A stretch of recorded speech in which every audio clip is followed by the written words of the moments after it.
So this is absolutely worthless to New Zealanders.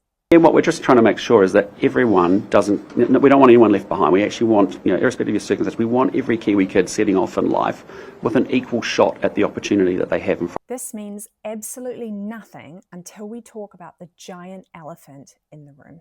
And that is the painful but necessary work we have to do to disincentivize investing in the residential property market. Now, I receive the most negative feedback on the internet when I talk about this topic, by a country mile. And that's because there is a small but very vocal minority of New Zealanders who would greatly impacted if we made it painful to own multiple residential properties. Now, the largest group of landlords, according to a 2025 Staff article, is actually people who own between 3 and 5 residential properties, which is still significantly more than a single person or household actually needs. That are actually meant to house humans, not be a business to make profit of.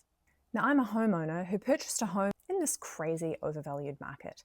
So real systemic changes to the system aren't going to personally benefit me. But with every year that goes by that we don't do anything, we just kick the can down the road for someone else to deal with. Or inevitably, it just gets worse. This problem is not going to solve itself on its own.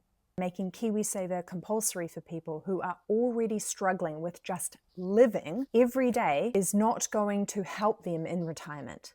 This is the soft launch of, oh, by the way, millennials, sorry you graduated uni at the 2008 crash, but you're not going to get the pension either.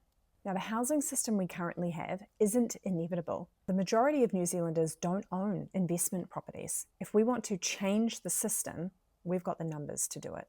We need to make our voices loud, create political will, and then vote for change. Now, here's something that I read in Moral Ambition last week. The abolition of the slave trade in Britain happened in 1807. In Great Britain, where big money was being made off the slave trade, when less than 3% of the population could vote, millions stood up to overthrow one of the oldest economic systems.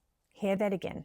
So millions of Britons stood up and demanded the abolition of the slave trade, but only 3% of them could even vote.